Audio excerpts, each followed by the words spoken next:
नमस्कार, BH TV देख रहे हैं आप और मैं हूं आपके साथ रोहित झा। 6 दिसंबर, एक तारीख जिसे अयोध्या का इतिहास कभी नहीं भूल सकता। विश्व हिंदू परिषद और उसके सहयोगी संगठन हर साल इसी दिन को शौर्य दिवस के रूप में मनाते आ रहे हैं। अयोध्या में बने भव्य राम मंदिर के बीच यह पुराना मुद्दा फिर एक बार राजनीतिक बयानबाजी का केंद्र बन गया है। मुख्यमंत्री डॉक्टर मोहन यादव ने कांग्रेस नेता राहुल गांधी पर बिना नाम लिए बड़ा हमला बोला और राम मंदिर को लेकर कांग्रेस पर गुमराह करने का आरोप लगाया। इसी पर करेंगे चर्चा, उससे पहले यह रिपोर्ट देखिए।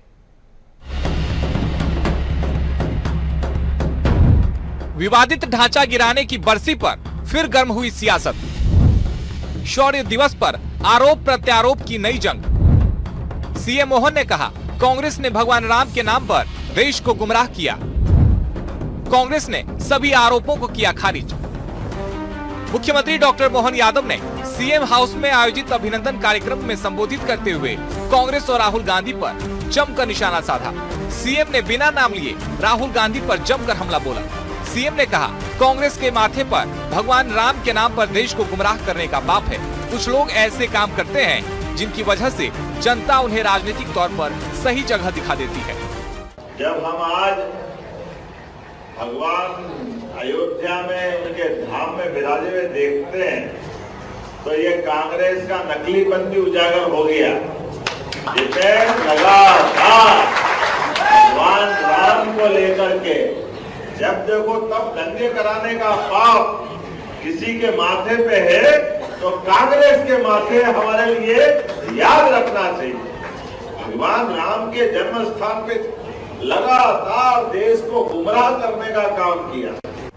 लेकिन कांग्रेस ने इन आरोपों को सिरे से खारिज किया है। कांग्रेस पूछ रही है कि राम मंदिर का ताला किसने खोला।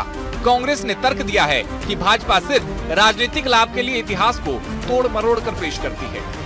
देखो, राम मंदिर बनने में कंस्ट्रक्शन की बात कर सकते हैं, लेकिन इस मंदिर का ताला किसने खुलवाया था तो राजीव गांधी ने 89 खुलवाया था। और राम मंदिर बना है सुप्रीम कोर्ट के आदेश से, कोई बीजेपी की सरकार ने कोई आदेश करके नहीं बनाया। सभी हम लोग की आस्था है, भगवान राम में सबकी आस्था है। 6 दिसंबर यानी शौर्य दिवस सिर्फ धार्मिक या सांस्कृतिक आयोजन नहीं रहा, यह राजनीतिक बयानबाजी, आरोप प्रत्यारोप और इतिहास पर दावेदारी का दिन बन चुका है। राम मंदिर निर्माण पूरा हो चुका है। फिलहाल अयोध्या में माहौल शांतिपूर्ण है, लेकिन राजनीतिक गलियारों में हर साल 6 दिसंबर को ये बहस लौट आती है। भोपाल से रंजन भगत की रिपोर्ट। तो 33 साल बाद एक बार फिर से 6 दिसंबर को लेकर सियासत शुरू हो गई है। हमारे साथ में 3 बेहद खास मेहमान जुड़ गए हैं। मेहमानों से आपका परिचय करवा देते हैं। हमारे साथ में बीजेपी से प्रियंका दुबे जी जुड़ रही हैं। प्रियंका जी, बहुत स्वागत है आपका। साथ ही हमारे साथ में कांग्रेस से हिमानी सिंह जुड़ रही है। हिमानी जी, आपका भी बहुत स्वागत है। साथ ही वरिष्ठ पत्रकार रमेश शर्मा जी भी हमारे साथ में जुड़ रहे हैं। रमेश जी, आपका भी बहुत स्वागत है। सबसे पहले प्रियंका जी, आप ही के पास में जाते हैं। क्यों एक बार फिर अयोध्या को लेकर सियासत हो रही है? क्यों सीएम डॉक्टर मोहन यादव ये कह रहे हैं कि राम को लेकर कांग्रेस ने हमेशा गुमराह किया?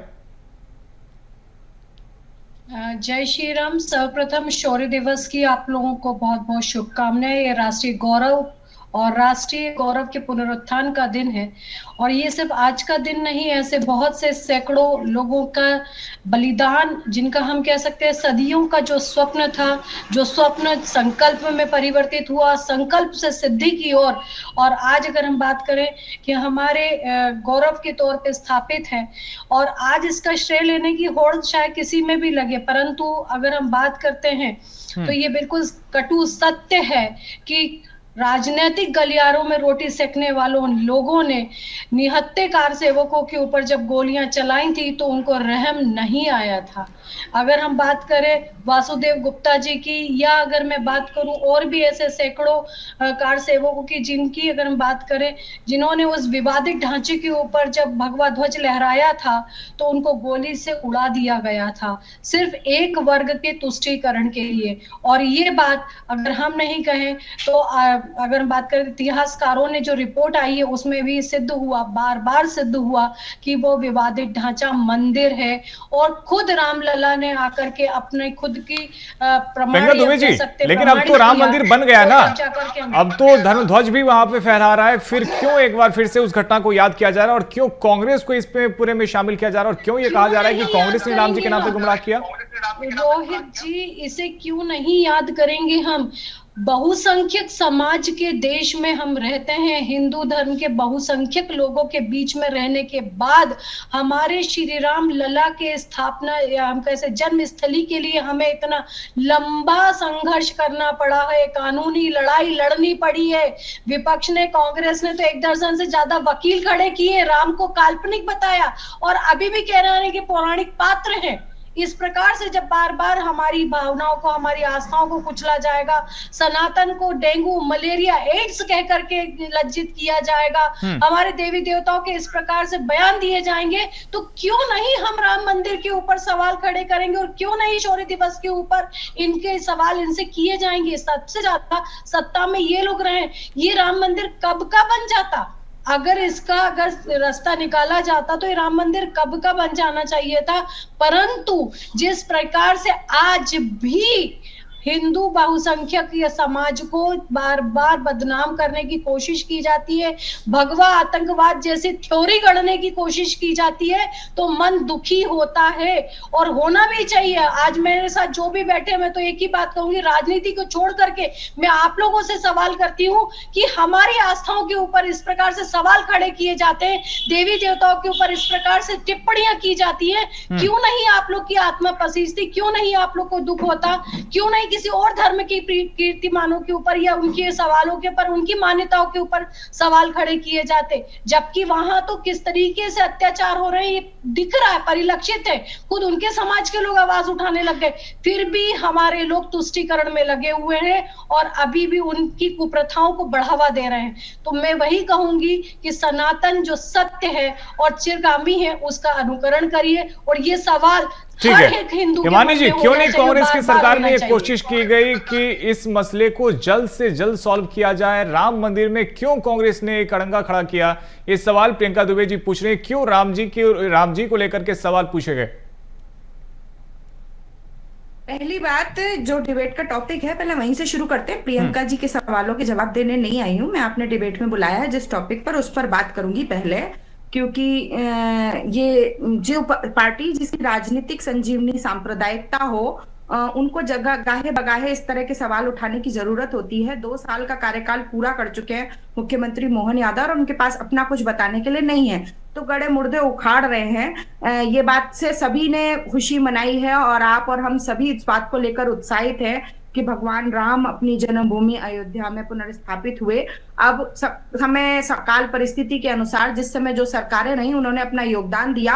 अगर आप गला फाड़ फाड़ के चिल्लाएंगे तो पहले शुरुआत कांग्रेस ने तो नहीं की, पहले आप चिल्लाएंगे कि ये किया वो किया, तो कांग्रेस भी बताने का काम तो करेगी जनता को, आपके द्वारा भ्रम फैलाया जाए उस पर हम चुप तो नहीं बैठेंगे कि ताले सबसे पहले हमने खुलवाए थे। चर्चा में आगे बढ़ते हैं, रमेश शर्मा जी का रुख करते हैं। रमेश शर्मा जी, कांग्रेस पार्टी की तरफ से यह कहा जा रहा है कि ताला हमने खुलवाया था और ताले को लेकर के बहुत सारी अलग अलग तथ्य आते हैं। कभी यह कहा जाता है कि राजीव गांधी को जानकारी ही नहीं थी और उनकी बिना जानकारी के, बिना अनुमति के ताला खोल दिया गया था, और कांग्रेस पार्टी अब कहीं ना कहीं राम मंदिर को लेकर के अभी भी क्रेडिट लेती हुई नजर आ रही है। और उस ताले की क्या सच्चाई है, जरा इस पे भी रोशनी डालिएगा रमेश शर्मा जी। देखिए, मोटे तौर पर इसमें कोई शक नहीं, हालांकि ये बात सही है कि इतिहास में जो घट गया है वो तो घट जाने दीजिए, हम आगे की बात करते हैं। लेकिन इसमें भी कोई शक नहीं कि कुछ घटनाएं ऐसी घटी हैं जिसके कारण राम मंदिर को लेकर के कांग्रेस पर हमेशा उंगली उठती रही है। जैसे 2-3 उदाहरण मैं आपको दूं। ठीक है कि स्वतंत्रता के आंदोलन में बात तो हुई राम राज्य की और पूरा गांधी जी ने सपना कहा कि राम राज्य होगा, लेकिन राम राज्य के लिए आंदोलन नहीं हुआ, आंदोलन खलीफा के लिए हुआ, खिलाफत आंदोलन।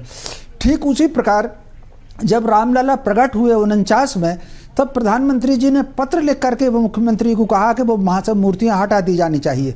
इसके अलावा 6 दिसंबर 1992 को जब घटना घटी तो 4 सरकारें बर्खास्त कर दी गई थी और राष्ट्रीय स्वयंसेवक संघ पर प्रतिबंध लगा दिया था। तो ये कुछ घटनाएं हैं जिसके कारण कहीं ना कहीं उंगली कांग्रेस पर हमेशा उठती रही है। अब यहाँ तक ताला खोलने की बात है, सुप्रीम कोर्ट के आदेश से वो ताला खुला था और राजीव गांधी जी ने एक रास्ता निकालने का भी प्रयत्न किया था।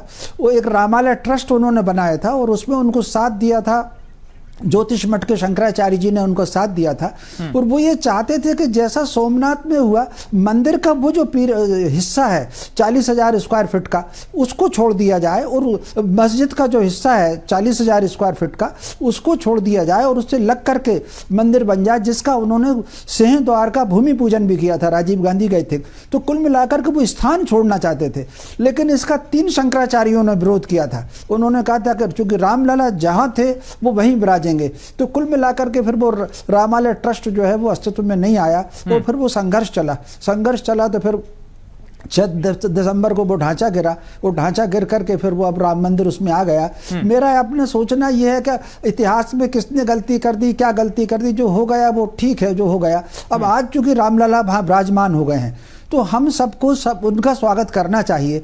और फिर इसके अलावा सारे राजनीति से अलग हट करके इस बात पर ध्यान दिया जाना चाहिए कि कोई देश में कोई अंतरधारा है जो पूरे भारत में कट्टरपंथ फैलाना चाह रही है, जो खबर मुर्शिदाबाद से आ रही है।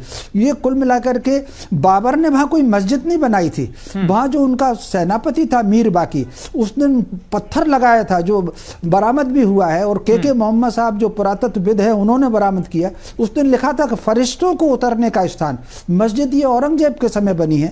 तो कुल मिलाकर के अब उसका नाम बाबरी मस्जिद रख दिया गया। अब ये बाबरी मस्जिद नहीं आ रही है, तो कुल मिलाकर के फिर और लोग, तो कुल मिलाकर के जो देश में तनाव पैदा करने की कोशिश की जा रही है, मैं समझता हूं राजनीति से रमेश शर्मा जी, ये भी तो एक सवाल है ना कि आखिर बाबर के नाम से इतनी मोहब्बत क्यों है? बाबर के नाम पर लगातार हम देख रहे हैं कि सियासत खूब हो रही है। पश्चिम बंगाल तक ये अयोध्या से मामला निकल करके पहुंच चुका है, और वहां पर भी मस्जिद बनाई जा रही है, तो उसका नाम भी बाबरी रखा जा रहा है। ये निश्चित रूप से ये बहुत आश्चर्यजनक है, और ये देश को तोड़ने वाली बात है। बाबर कभी पश्चिम बंगाल गए ही नहीं। अगर आप बाबर का इतिहास उठा करके देखेंगे तो पश्चिम बंगाल गए ही नहीं, और गुजरात तक नहीं गए। मुश्किल से ये यहाँ तक मध्य प्रदेश के कुछ हिस्से तक आया था। तो कुल मिलाकर के कालिंजर, और कालिंजर से आगे वो जो जहाँ साड़ियाँ बनती हैं वहां तक आया था। तो कुल मिलाकर के वो कभी बंगाल गए ही नहीं। तो लेकिन एक और बात मैं बताऊं, अगर आप इस्लाम को देखेंगे तो मोहम्मद साहब ने मस्जिद पर जोर नहीं दिया है, उन्होंने नमाज पर जोर दिया है। लेकिन मस्जिद पर सियासत खूब हो रही है। बिल्कुल ठीक कह रहे हैं आप हिमानी जी। आप कह रही हैं कि ताला आपके शासन में खोला गया था जब राजीव गांधी प्रधानमंत्री थे, लेकिन यहां पर रमेश शर्मा जी ये कह रहे हैं कि आप 1949 को क्यों भूल जाती हैं, जब पंडित जवाहरलाल नेहरू प्रधानमंत्री थे। उस समय कांग्रेस पार्टी की तरफ से, जवाहरलाल नेहरू की तरफ से यह कोशिश की जा रही थी कि जो राम जी की मूर्ति प्रकट हुई है उसे वहां से हटा लिया जाए। यह भी आरोप एक कांग्रेस पार्टी पे हमेशा से लगते रहे। देखिए, आरोप प्रत्यारोप जो भी होते हैं ये राजनीति से प्रेरित हैं और एक नैरेटिव बनाने का प्रयास किया जाता है। तो इस तरह से तो हम भी कह सकते हैं, जिस तरह बीजेपी गला फाड़ फाड़ के चिल्ला रही है कि सुप्रीम कोर्ट ने ही निर्देश दिए, सुप्रीम कोर्ट का निर्णय हुआ, उसके बाद राम मंदिर का काम शुरू हुआ, एक ट्रस्ट बनी और उसने बनाया। तो इसमें बीजेपी जो है पूरा श्रेय खुद को लेने का, प्रधानमंत्री मोदी छोटे से राम जी को ले जाते हैं। क्यों श्रेय लेती हैं आप? कांग्रेस पार्टी भी राम भक्त है, कांग्रेस पार्टी भी चाहती थी कि राम मंदिर बने, बाकायदा उन्होंने ताला खुलवाया था, फिर क्यों इस तरीके से सियासत की जाती है? ठीक है, प्रियंका जी से जवाब लेते हैं। तो बोल लेने दीजिए रोहित जी, मैं तो बोल ही नहीं पाई ना, पिछली बार भी मैं डिस्कनेक्ट हो गई थी, और अब आप आधी बीच में प्रियंका जी से ही जवाब लेते रहिए, तो मैं फिर पूरी तरह डिस्कनेक्ट हो जाती हूं। हिमानी जी राम जी पे चर्चा कर रहे हैं, गुस्सा होने की क्या जरूरत है? शांति से बात करते हैं। ठीक है, बोल लीजिए हिमानी जी, बोल लीजिए बैठ लेती हूँ फिर मैं। हिमानी जी बोल लीजिए, आराम से हिमानी जी आराम से। तो जो लोग इसमें आज जो बात है, कल पूरी तरह से घेरने का काम किया गया, मीडिया ने भी घेरा और विपक्ष ने भी घेरा कि जो जनता से जुड़े हुए मुद्दे हैं 2 साल से सरकार उनके जवाब नहीं दे रही है। तो मोहन यादव को कोई नया मैटर चाहिए था, तो उन्होंने आज जो अपनी संजीवनी जो उनकी है, जो उनके लिए हमेशा से काम करती है, उसको उखाड़ने का काम किया।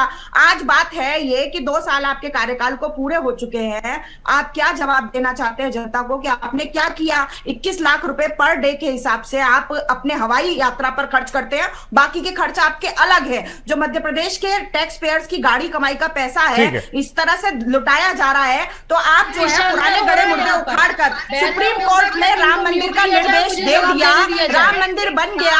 आप हम सब वहां दर्शन के लिए जा रहे हैं, अपनी सनातन परंपरा आपकी राजनीतिक परेशानी देखने के लिए हम साथ नहीं रहने वाले हैं। राम मंदिर से क्या परेशानी है? समझ चुका है, श्री राम जी के नाम से आपको आपको जवाब दे चुका है कि राम को लाने की आपकी औकात नहीं है। कोई पार्टी, कोई संगठन, कोई व्यक्ति भगवान राम से ऊपर। ठीक है, एक एक करके जवाब देते हैं, ऐसे में दर्शकों को समझ नहीं आता है। हिमानी जी ठीक है, आपने सवाल पूछ लिया, बकायदा आपको समय दिया, प्रियंका दुबे जी से जवाब ले लेते हैं। ठीक है हिमानी जी, ऐसे मत कीजिए ना, आपको प्रॉपर समय दिया गया, आपने अपनी बात रख ली अपनी बारी में। ठीक है हिमानी जी जवाब ले लेते हैं, जवाब ले लेते हैं। ठीक है हिमानी जी अब जवाब लेते हैं। प्रियंका दुबे जी, अगर आपकी सरकार ने काम किया तो फिर राम के नाम पे सियासत क्यों? आपकी सरकार ने बार-बार स्टैंड बदले, वो दिख रहा है। प्रियंका दुबे जी, हिमानी जी ये पूछ रही हैं कि यदि आपकी सरकार ने काम किया है 2 वर्षों में, तो फिर राम के नाम पे सियासत क्यों? खुद को बड़ा दिखाने का प्रयास ना पहली करें। चीज, बिल्कुल आपको जवाब जब देना होगा तब देंगे, और आपके जवाब देने के लिए बैठे भी नहीं है। मेरे से जो सवाल किया गया मुझे उसका जवाब देने दीजिए। Same to you Priyanka Dubey, same to you. मैं भी आपके बातों के जवाब देने नहीं आई हूँ यहाँ पे। आपको मानना पड़ेगा, मैं आपके बातों के जवाब देने के लिए नहीं हूँ, आपकी राजनीतिक रोटी सेकने के लिए, आग लगाने का काम मैं करने के लिए नहीं आई हूँ। आपका काम है जवाब देना। आप लोग भगवान राम से ऊंचा समझने लगे हैं खुद को। आप लोग इस तरह का प्रदर्शन करने लगे हैं कि भगवान राम। हिमानी जी, प्रियंका जी, आप दोनों से ही गुजारिश है, अपनी अपनी बारी में बोलिए ना। ठीक है, भारतीय जनता पार्टी और नरेंद्र मोदी का कद भगवान राम से भी बड़ा है। में वही काम कर रहे हैं जो आपने पहले बंगाल में क्या हो रहा है उसका जवाब देने के लिए कांग्रेस बाकी नहीं है। ना बंगाल में कांग्रेस की सरकार है, ना वहां पर जो व्यक्ति जो कुछ भी कर रहा है उसके लिए कांग्रेस जवाबदार है, ना मैं उसकी प्रवक्ता हूँ। तो वो जो कुछ कर रहा है ठीक है, ऐसे में दर्शकों को समझ नहीं आता है। दोनों की ऑडियो को डाउन कीजिए और रमेश शर्मा जी के पास में चलते हैं। रमेश शर्मा जी, क्यों बार बार राम के नाम पे सियासत होती है? जैसा कि दोनों पार्टियों की तरफ से आरोप लगाए जा रहे हैं, क्या राम के नाम पे सियासत करने से किसी पार्टी को पॉलिटिकल माइलेज मिलता है, इसलिए भी राम के नाम पे सियासत की जाती है? रमेश शर्मा जी देखिए, मोटे तौर पर इसमें कोई शक नहीं कि राम जो हैं वो आस्था के प्रतीक हैं, उन पर राजनीति बिल्कुल नहीं होनी चाहिए, और जिसको जितना बन सकता है वो राम जी की सेवा में उतना करे, और नहीं कर सकता तो वो पीछे हो जाए, लेकिन उस पर राजनीति बिल्कुल नहीं होनी चाहिए। लेकिन संघर्ष झंझट तब खड़ी होती है कि अगर एक जना कोई बात करता है तो दूसरा उसमें कुछ ना कुछ विरोध करता है। आपको राम के मामले में विरोध या राम के मामले में टीका टिप्पणी करने से बचना चाहिए। ठीक है रमेश शर्मा जी, ठीक है, आपके जवाब को लेकर चलते हैं प्रियंका दुबे जी के पास में। यदि सियासत नहीं होनी चाहिए प्रियंका जी, तो क्यों फिर भगवान राम के नाम पे सियासत की जा रही है? यदि आपकी सरकार ने काम किया, हिमानी जी कह रही है, तो फिर आप उन कामों का जिक्र कीजिए ना। क्यों फिर आप पुराने बातों का एक बार फिर से जिक्र करते हैं? क्यों आप बाबरी विध्वंस का जिक्र करती हैं? देखिए, जब राम के ऊपर चर्चा होगी तो जिन बेजुबान लोगों को, निहत्थे लोगों को मौत के घाट उतारा गया, क्या उनके परिवार के साथ न्याय हुआ है? इस पे चर्चा होगी। जब जब उन पे चर्चा होगी तब तक विवादित ढांचे पे चर्चा होगी। जब तक उन्हें न्याय नहीं मिलेगा तब तक चर्चा होगी। क्या उनके परिवार नहीं थे? क्या हिंदुओं की आस्था के ऊपर जिस तरीके से बार बार कुठाराघात किया गया, और आज भी हो रहा है, मैं वही कह रही हूँ, जो पहले हो गया तो हो गया, परंतु आज भी वही चीज क्रम जारी है। तो क्या इस पे सवाल और इस पे चर्चा नहीं होनी चाहिए? और क्यों नहीं होनी चाहिए? क्या उनके मानव अधिकार नहीं है? क्या उनके परिवार नहीं थे? क्या उनके आंसू नहीं बहे? क्या उनका खून नहीं बहाया? हिमानी जी, छोटा सा जवाब। ऐसा था तो जब जब ये चीज उखड़ के आएगी उस पर चर्चा होगी, और इन्हें क्षमा मांगना चाहिए। आज भी राम मंदिर नहीं गए हैं, क्या समस्या? आज भी ये दर्शन करने नहीं गए। ठीक है, प्रियंका दुबे जी जवाब ले लेते हैं, वो बताएंगे कि क्यों राहुल गांधी राम मंदिर नहीं गए, उसको लेकर भी वो जवाब दे देंगे।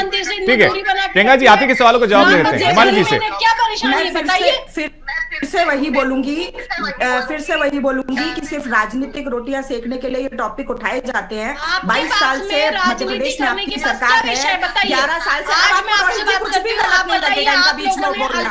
अब आप मुझे जवाब भी नहीं देने देंगे, एक तरफा डिबेट करवा लीजिए आप, उन्हें कोई टोके नहीं और हमें कोई बोलने ना दें। आप ये चाहते हैं प्रियंका दुबे जी सुन लेते हैं ना। हिमानी जी देखिए, आप पे भी तो यही आरोप लगता है, आप दोनों की यही आदत में है, एक दूसरे को आप लोग इंटरप्ट करती है, फिर सवाल हम पे उठाती है।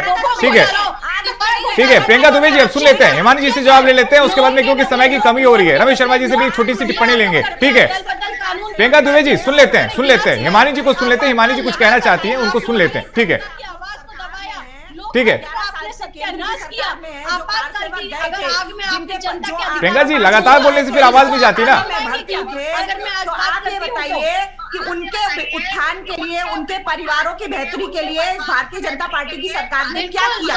क्या उनको कोई ऐसी पेंशन, क्या सिर्फ अपनी राजनीतिक रोटियां सेकने में उनके नाम के उपयोग के अलावा इन्होंने उनकी बेहतरी के लिए कुछ किया है? उन्हें रोजगार देने का काम किया है? उनके परिवारों को कोई एक मुश्त राशि दी है? क्योंकि अगर वो जिस रूप में है उसी रूप में नहीं रहेंगे तो हर ठीक है प्रियंका जी, हिमानी जी, आप दोनों ही लगातार बोलेंगे तो फिर आवाज नहीं जा पाती है, फिर वो दर्शकों को भी कुछ समझ नहीं आता आप दोनों क्या अपनी बात रख रही हैं, ऐसे में फिर इंटरप्ट हो जाता है। ठीक है, कोशिश करेंगे और शायद से कनेक्ट भी नहीं हो पा रहे हम प्रियंका जी तक, हमारी आवाज नहीं जा रही है। ठीक है प्रियंका, ठीक है रमेश शर्मा जी, आखिर क्यों बार बार सियासत होती है? और जैसा कि हिमानी जी कह रही है कि यदि सरकार कोई काम करती है तो वो सिर्फ कामों पे बात क्यों नहीं करती, क्यों इतिहास पे जाके बात की जाती है? लेकिन दूसरी तरफ सवाल यह भी है कि यदि पुरानी बातों का जिक्र किया जाता है, यदि इतिहास पे बात किया जाता है तो फिर उसका विरोध भी आखिर क्यों किया जाए? रमेश शर्मा जी।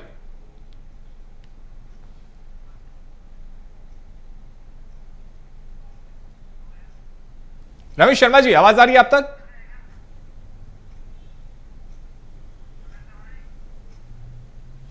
ठीक है, रमेश शर्मा जी से संपर्क करने की कोशिश करेंगे, शायद से टेक्निकल यहां पे इशू है। लेकिन कुल मिला के देखिए, सियासत 33 साल के बाद भी 1992 की घटना पर अभी भी हो रहा है और इसी पर हम कर रहे थे चर्चा। हमारे साथ में जुड़ने के लिए प्रियंका दुबे जी आपका, साथ ही हिमानी सिंह जी आपका और रमेश शर्मा जी आपका भी बहुत बहुत शुक्रिया।